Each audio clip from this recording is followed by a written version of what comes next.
আপনারা অবস্থান করুন যার যে জায়গায়। আপনাদের সব কিছু দেখার সঙ্গে জায়গার স্থান পরিবর্তন করবেন না, সবাই জায়গায় থাকেন, সবাই তার নিজ নিজ জায়গায় অবস্থান গ্রহণ করেন, সবাই তার নিজ নিজ জায়গায় অবস্থান গ্রহণ করেন। আপনারা নিজ নিজ জায়গায় থাকুন, প্রয়োজনীয় দিক নির্দেশনা দেওয়া হবে। আপনাদের উত্তেজিত উদ্বেলিত হওয়ার কোনো কারণ নেই। মহান রাব্বুল আলামিনের একান্ত মেহেরবানিতে আমাদের প্রোগ্রাম আলহামদুলিল্লাহ, শুকরান, আলহামদুলিল্লাহ কাসিরান। সম্মানিত ভাইয়েরা, আপনারা সম্মানিত ভাইয়েরা, আল্লাহ রাব্বুল আলামিনের রসের মেহমানিতে ঠিকভাবে এই গরমের কারণে মাহফিল মুহতারাম আমিরে জামাত চিরাই সুস্থ হয়ে যাবেন ইনশাআল্লাহ। আমি আল্লাহ তাআলার শুকরিয়া আদায় করি, আল্লাহ তাআলার শুকরিয়া আদায় করি আবার আপনাদের সামনে দাঁড়াতে পেরেছি। আমি বলেছিলাম দুর্নীতিমুক্ত বাংলাদেশ ইনশাআল্লাহ সবাইকে নিয়ে আমরা গড়ব। আমরা কথা দিচ্ছি, বাংলাদেশ জামাত ইসলামী যদি আল্লাহ তাআলার মেহেরবানি এবং সরকার জনগণের ভালোবাসা নিয়ে সরকার গঠন করে, তাহলে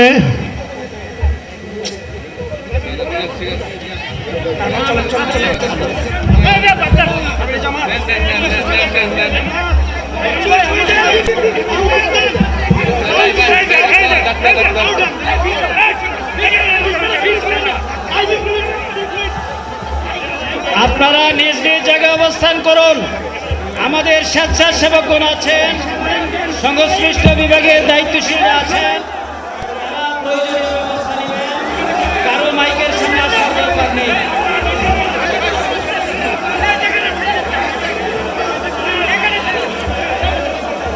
আপনারা অবস্থান করুন নিজ নিজ জায়গায়।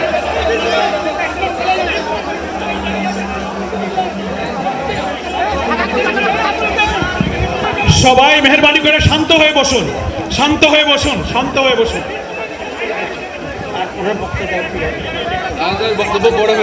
আপনারা সকলে ভাইরা, আমিরে জামাত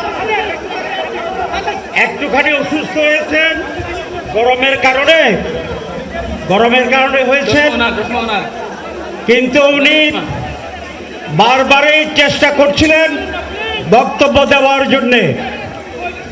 ডাক্তাররা বলছেন ওনার আর বক্তব্য রাখা ঠিক হবে না।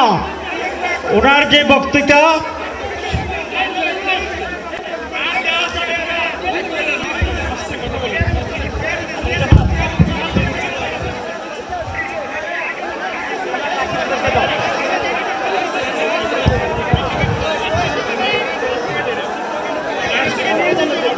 আপনারা নিজ নিজ আসনে উপবেশন করুন।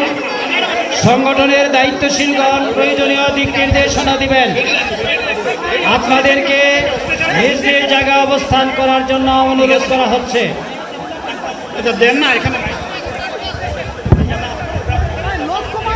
আপনাদের এই ড্রোনগুলো আলহামদুলিল্লাহ, আলহামদুলিল্লাহ। আরে আল্লাহ যত সময় আয়াত দিচ্ছেন, আল্লাহ যত সময় আয়াত দিয়েছেন তত সময় মানুষের জন্য লড়াই করবো ইনশাআল্লাহ।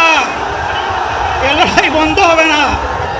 বাংলার মানুষের মুক্তি অর্জন হওয়া পর্যন্ত আমাদের লড়াই অব্যাহত থাকবে। বলছিলাম জামাতে ইসলামী যদি আল্লাহর ইচ্ছা এবং জনগণের ভালোবাসায় বাংলাদেশের মানুষের সেবা করার সুযোগ পায়, তাহলে মালিক হবে না, সেবক হবে ইনশাআল্লাহ। আজ আমি ঘোষণা দিচ্ছি, লক্ষ জনতাকে সাথে নিয়ে বাংলাদেশ জামাতে ইসলামী থেকে যারা আগামীতে সংসদ সদস্য হিসাবে নির্বাচিত হবেন, আরে আপনারা কথা বন্ধ করেন, আপনারা কথা বন্ধ করেন, সবাই বসে পড়েন, সবাই বসেন, বসেন, কেউ দাঁড়াবেন না, সবাই বসেন। যদি আল্লাহর ইচ্ছায় জনগণের ভালোবাসায় বাংলাদেশ জামাতে ইসলামী থেকে সংসদ সদস্যরা নির্বাচিত হয়ে সরকার গঠন করেন, তাহলে কোনো এমপি, কোনো মন্ত্রী আগামীতে সরকার কিন্তু প্লট গ্রহণ করবে না। কোনো এমপি এবং কোনো মন্ত্রী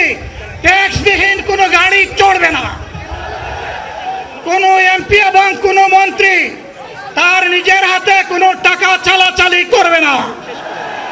কোনো এমপি এবং কোনো মন্ত্রী যদি তার নির্দিষ্ট কোনো কাজের জন্য বরাদ্দ পেয়ে থাকেন, কাজ শেষ হওয়ার সাথে সাথে বাংলাদেশের 18 কোটি মানুষের কাছে তারা তার প্রতিবেদন তুলে ধরতে বাধ্য হবেন। সম্মানিত বন্ধুগণ, চাঁদা আমরা নিব না, দুর্নীতি আমরা করব না, চাঁদা আমরা নিতে দেব না, দুর্নীতি আমরা সহ্য করব না। এই বাংলাদেশটাই আমরা দেখতে চাই। যুবকদেরকে আমরা স্পষ্ট ভাষায় বলতে চাই, বন্ধুগণ, তোমাদের সাথে আমরা আছি। আমি আজকে জামাতের আমির হিসাবে এখানে কথা বলতে আসিনি। আমি এসেছি বাংলাদেশের 18 কোটি মানুষের একজন হয়ে কথা বলতে। আমি শিশুদের বন্ধু, আমি যুবকদের ভাই, আমি বয়স্কদের সহযোদ্ধা, আমার বোনদের আমি ভাই। সুতরাং তাদের মুক্তির জন্যেই আমি দায়িত্ব নিয়ে আজকে এখানে দাঁড়িয়েছিলাম। আল্লাহর ইচ্ছা, শরীর আমাকে সাময়িকভাবে সহযোগিতা করে নাই। এটাও আল্লাহর ইচ্ছা যে এখন আল্লাহ আমাকে কথা বলার সুযোগ দিচ্ছেন। আমি বলতে চাই, বাংলাদেশের নির্দিষ্ট কোনো শ্রেণীর মুক্তির জন্য আমাদের এই লড়াই নয়। রাস্তার একজন পরিচ্ছন্নতা কর্মী, চা বাগানের একজন শ্রমিক, রক্ত পানি করা ঘাম জড়ানো আমার একজন রিক্সা চালক ভাই মাঠে ময়দানে বাংলাদেশের মানুষের মুখে যারা এক মুঠো ভাত তুলে দিতে চায়, আমার সেই কৃষক বন্ধুটি, আমি তাদের হয়ে আজকে এখানে কথা বলতে এসেছি। আমি কোনো অভিজাত শ্রেণীর হয়ে এখানে কথা বলতে আসিনি। আল্লাহ তাআলার অশেষ মেহেরবানি, আজীবন সকল রক্ত চক্ষুকে উপেক্ষা করেছি, জেল জুলুমের পরোয়া করি নাই। আমার আফসোস, 24 সালে জাতিকে মুক্তি দিতে গিয়ে যারা জীবন দিয়ে শহীদ হলো, আমি তাদের একজন হতে পারলাম না। আপনাদের কাছে দোয়া চাই,